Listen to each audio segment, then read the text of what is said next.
चीन अपना जहाज अमेरिका की नाक के नीचे से निकाल लाया और अमेरिकी नाकेबंदी को चुनौती भी दे दी। चीन की तरफ से कहा गया है कि नाकेबंदी करना खतरनाक है। वहीं साहब कोई हद के बाद हम चाटुकारिता नहीं करेंगे साहब। 50% हम पे लगाया था। बीच सीज फायर होने के बाद से ही एक पूरी की पूरी बिचौलिया ब्रिगेड तैयार हो गई है, जो इस युद्ध को रुकवाने का क्रेडिट लेने में लगी हुई है, ताकि कल को अगर युद्ध खत्म हो जाए तो वो कह सके कि देखो उनके प्रयासों से ही ऐसा संभव हो पाया है। चल रही नाकेबंदी के बीच आज एक ऐसी खबर सामने आई जिससे अमेरिकी वर्चस्व पर एक बार फिर सवाल खड़े हो रहे हैं, क्योंकि खबर सामने आई कि चीन अपने एक जहाज को हॉर्मुज का सीना चीर कर निकाल लाया है। खबर है कि अमेरिका की नाकेबंदी के बावजूद एक चीनी टैंकर हॉर्मुज को पार करके चीन की ओर बढ़ रहा है। इस टैंकर में 2.5 लाख बैरल मेथनॉल लदा है। सीना चीरकर अमेरिकी नौसैनिकों के सामने शान से निकल गया, जिसके बाद ये सवाल खड़े होने लगे कि अमेरिका की दादागिरी केवल कमजोर देशों के लिए है और चीन के सामने उसकी दादागिरी नहीं चलती है। चीन अपना जहाज अमेरिका की नाक के नीचे से निकाल लाया और अमेरिकी नाकेबंदी को चुनौती भी दे दी। चीन की तरफ से कहा गया है कि नाकेबंदी करना खतरनाक है। पहला सुझाव दिया है कि अमेरिका दूसरे देशों की संप्रभुता का सम्मान करे। दूसरा सुझाव दिया गया कि अमेरिका सैन्य कार्रवाई करते समय अंतर्राष्ट्रीय कानूनों का पालन करे। और तीसरा सुझाव ये कि अमेरिका विकास और सुरक्षा के बीच संतुलन को बनाए रखे।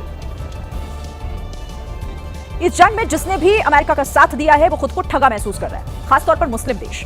अमेरिका से दोस्ती की सजा इन्हें ऐसी मिली कि दोबारा ये देश दोस्ती निभाने से पहले 100 बार सोचेंगे, क्योंकि जिन जिन मुस्लिम देशों ने ट्रंप से दोस्ती निभाई उन देशों को ईरान ने लपेटे में ले लिया है। ईरान ने यूनाइटेड नेशंस को चिट्ठी लिखकर यूएई, बहरीन, कतर, जॉर्डन और सऊदी अरब से जंग में हुए नुकसान का अरबों खरबों रुपए का हर्जाना मांगा है। ईरान के संयुक्त राष्ट्र में राजदूत अमीर सईद इरावनी ने सोमवार को संयुक्त राष्ट्र सुरक्षा परिषद और महासचिव को चिट्ठी लिखकर मांग की है कि इन 5 देशों ने अंतर्राष्ट्रीय कानूनों का उल्लंघन किया है, इसीलिए इन देशों को ईरान में हुए नुकसान की भरपाई करनी होगी।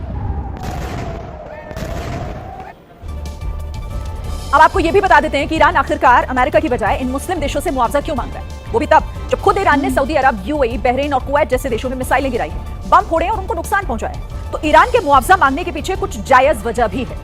पहली वजह यह है कि इन मुस्लिम देशों ने अपने हवाई अड्डे, सैन्य ठिकाने अमेरिका को दिए।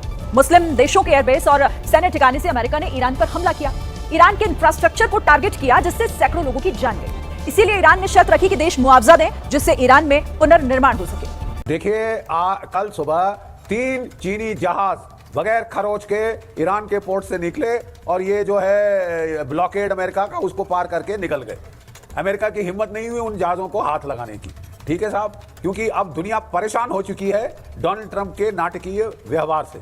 ठीक है, ये डोनाल्ड ट्रंप है जिन्होंने वेनेजुला के देश के ऊपर उनके प्रेसिडेंट को उठा के ले गए।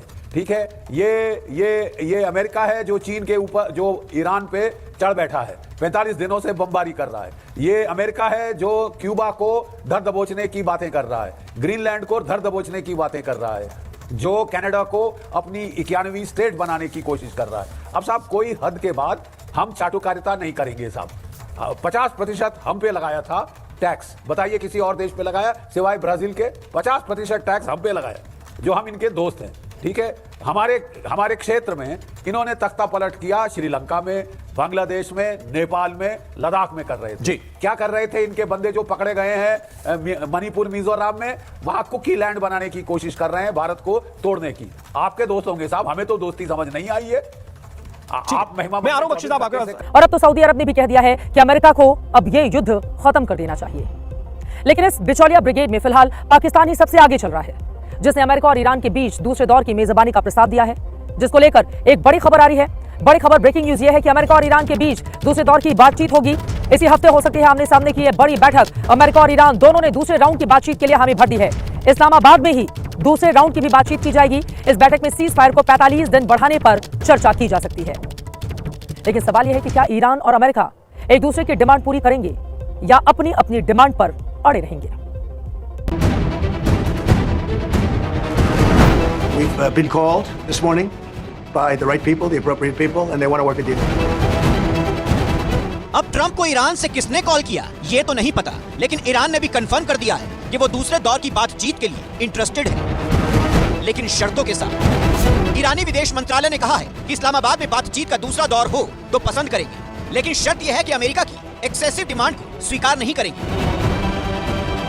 तो आखिर अमेरिका की वो कौन सी एक्सेसिव डिमांड थी जिसकी वजह से पहले राउंड की बातचीत बेनतीजा रह गई? अब इसको लेकर भी खुलासे हो रहे हैं। अमेरिका की डिमांड थी कि ईरान 20 साल तक यूरेनियम एनरिचमेंट प्रोग्राम पूरी तरह से सस्पेंड कर दे और अपने हाईली एनरिच्ड यूरेनियम की खेप देश से बाहर भेज दे। लेकिन ईरान सिर्फ 5 साल तक यूरेनियम एनरिचमेंट सस्पेंड करने को तैयार था, वो अपने हाईली एनरिच्ड स्टॉक को कम करने को तैयार था, लेकिन देश से बाहर नहीं भेजना चाहता। ये 20 साल वर्सेस 5 साल का अंतर ही पहले दौर की बातचीत का मुख्य स्टिकिंग पॉइंट था, जिसकी वजह से डील नहीं हो पाई। लेकिन अब जेडी वेंस ने संकेत दिए हैं कि सेकंड राउंड में इस मुद्दे पर बात बन सकती है। Where frankly, the Iranians, I think, did make some progress. They moved in our direction, which is why I think we would say that we had some good signs. अब अगर अमेरिका और ईरान दोबारा मिले और बात हुई, तो बातचीत में क्या हो सकता है? क्या अमेरिका ईरान के यूरेनियम एनरिचमेंट पर 20 साल की रेंज को लेकर लचीलापन दिखाएगा? क्या ईरान अपने एनरिच्ड यूरेनियम को दूसरे देश में शिफ्ट करने पर राजी हो जाएगा? क्या अमेरिका ईरान पर लगे प्रतिबंध हटाने और विदेश में ईरानी संपत्ति अनफ्रीज करने को तैयार हो जाएगा? क्या ईरान स्ट्रेट ऑफ हॉर्मुज पर टोल वसूलने से पीछे हट जाएगा? ये वो सवाल है जिनके जवाब तय करेंगे कि सीजफायर आगे बढ़ पाएगा या दोबारा से युद्ध शुरू हो जाएगा। लेकिन दूसरे दौर की बातचीत को लेकर अमेरिका और ईरान से ज्यादा तो पाकिस्तान उत्साहित दिख रहा है। सीजफायर अभी भी कायम है और जिस वक्त मैं आपसे बात कर रहा हूं, जो कोई मामलात कुछ थोड़े बहुत कहीं अटके हुए हैं, उनको हल कराने के लिए पूरी कोशिश जारी है। अमेरिका और ईरान के बीच सीज फायर होने के बाद से ही एक पूरी की पूरी बिचौलिया ब्रिगेड तैयार हो गई है, जो इस युद्ध को रुकवाने का क्रेडिट लेने में लगी हुई है, ताकि कल को अगर युद्ध खत्म हो जाए तो वो कह सके कि देखो उनके प्रयासों से ही ऐसा संभव हो पाया है। इस बिचौलिया ब्रिगेड में चीन और रूस जैसे देश भी शामिल हैं, जो अब तक वॉर को भड़काने वाले बयान दे रहे थे और अब शांति की बात करते हैं। चीन ईरान को सीज फायर मानने और लचीलापन दिखाने की सलाह दे रहा है। शी जिनपिंग ने तो शांति का 4 सूत्रीय एजेंडा भी पेश कर दिया है। दूसरी ओर रूस है, जो सीज फायर का स्वागत और मध्यस्थता की पेशकश कर रहा है। संयुक्त राष्ट्र में सीज फायर का प्रस्ताव तक उसकी ओर से रखा जा चुका है, लेकिन चीन और रूस के मुंह से युद्ध रुकवाने और शांति बनाने की बात कतई शोभा नहीं देती, क्योंकि इस वॉर में इन दोनों देशों की भूमिका भी युद्ध को भड़काने वाली ही रही है।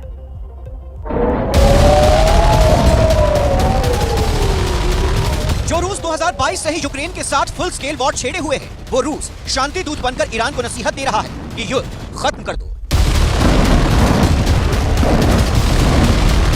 रूसी विदेश मंत्री सर्गेई लावरोव ने ईरानी विदेश मंत्री अब्बास अरागची को फोन पर बातचीत में सलाह दी है कि युद्ध दोबारा शुरू ना हो, ये बहुत जरूरी है। इस संकट का कोई सैन्य हल नहीं है, इसीलिए राजनीतिक समाधान की तरफ बढ़ना चाहिए। रूस मध्यस्थता कराने के लिए भी तैयार है। गजब हिपोक्रेसी है जो रूस यूक्रेन पर हमलों के खिलाफ यूएन में प्रस्ताव को मानने से इनकार करता आ रहा है। वो रूस यूएन में प्रस्ताव ला रहा है कि ईरान और अमेरिका युद्ध बंद कर दे। अब खेल सिर्फ अमेरिका और ईरान का नहीं है, इस पूरी बिसात के पीछे असली निशाना है चीन। ट्रंप ने हॉर्मुज की घेराबंदी करके चीन की एनर्जी लाइफलाइन पर हाथ डाल दिया है। ईरान का तेल रुकने का मतलब है चीन की अर्थव्यवस्था का सीधे सीधे ब्लैकआउट। अमेरिका का आरोप है कि चीन ईरान को मैन पैड्स और advanced air defence system supply कर रहा है। अगर ये हथियार अमेरिकी विमानों या ड्रोन्स को गिराते हैं तो क्या होगा? चीन के लिए ईरानी तेल बंद होना अपनी अर्थव्यवस्था पर हमला है। 80% से ज्यादा ईरानी तेल चीन जाता है। अब चीन क्या करेगा? अपनी नौसेना को हॉर्मुज भेजेगा या ईरान को और ज्यादा हथियार देगा? चीन का ये विनाशकारी खेल अगर शुरू हुआ तो अमेरिका और चीन के बीच सीधा टकराव तय है। Well, if China does that, China's going to have big problems, okay? Trump ने चीन को नसीहत भी दी है कि वेनेजुएला से तेल खरीद लो, लेकिन फेयर प्राइस पर। क्या है? वेनेजुएला पर अमेरिका ने ऑपरेशन किया, मादुरो को कंट्रोल किया और अब तेल की कीमतें खुद तय कर रहा है। ट्रंप का संदेश साफ है, या तो अमेरिका की शर्तों पर तेल खरीदो या अपनी इकोनॉमी को अंधेरे में डूबता देखो। चीन के लिए ये एनर्जी ब्लैकमेल युद्ध का सबसे बड़ा निमंत्रण है। ऊपर से ट्रंप का चीन दौरा भी टल गया। ट्रंप किसी भी टकराव के लिए पूरी तरह तैयार है। अपने सोशल मीडिया पोस्ट में ट्रंप ने लिखा, लोडेड एंड ब्लॉक। ऐसे में सवाल यह है कि अगर चीन ने जवाब दिया तो क्या तेल के लिए महायुद्ध छिड़ सकता है? इस्लामाबाद में अमेरिका ईरान की शांति वार्ता के टूटते ही जैसे ट्रंप और उनका प्रशासन आक्रामक हो गया है। वॉल स्ट्रीट जर्नल की रिपोर्ट के मुताबिक अमेरिका अब ईरान पर बड़े पैमाने पर हवाई हमले शुरू करने की योजना बना रहा है। इस बीच सोशल मीडिया पर अमेरिकी एयरफोर्स के C-17 ग्लोब मास्टर विमानों की लैंडिंग के विजुअल्स ने पूरी दुनिया में हड़कंप मचा दिया है। ये भारी भरकम विमान सिर्फ सैनिक नहीं, बल्कि वो घातक गोला बारूद और लॉजिस्टिक्स ले जा रहे हैं, जो ईरान के खिलाफ एक बड़े पैमाने की बमबारी का इशारा कर रहे हैं। और इसी के साथ अमेरिका ने हॉर्मुज की नाकेबंदी भी शुरू कर दी है। आपको बता दें कि अगर अमेरिका और ईरान के इस नए घमासान में हॉर्मुज फिर से बंद हुआ तो इसका असर सिर्फ एशिया और यूरोप पर ही नहीं पड़ेगा, बल्कि पूरी दुनिया में तेल के दाम बेहिसाब हो जाएंगे।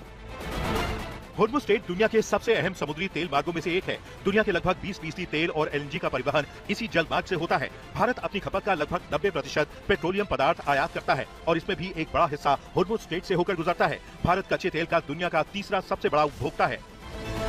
हालांकि भारतीय विदेश मंत्रालय के अनुसार बीते सालों में भारत अपने पेट्रोलियम पदार्थों के आयात में खासी विविधता लेकर आया है और अब वो 41 देशों से आयात करता है। लेकिन विश्लेषक इस बात की आशंका जता रहे हैं कि भारत लिक्विड नेचुरल गैस का एक बड़ा हिस्सा आयात करता है जो होर्मुज से होकर गुजरता है। होर्मुज पर अमेरिका और ईरान की टक्कर के बीच फ्रांस के राष्ट्रपति इमैनुअल मैक्रों ने कहा है कि फ्रांस और ब्रिटेन मिलकर होर्मुज स्ट्रेट में नौसैनिक मिशन पर चर्चा करेंगे। लेकिन ईरान ने अमेरिका की नौसैनिक नाकेबंदी पर सख्त चेतावनी दी है। ईरान के सीनियर नेता मोहसिन रिजाई ने कहा है कि ये नाकेबंदी फेल होगी और अमेरिका को हार का सामना करना पड़ेगा।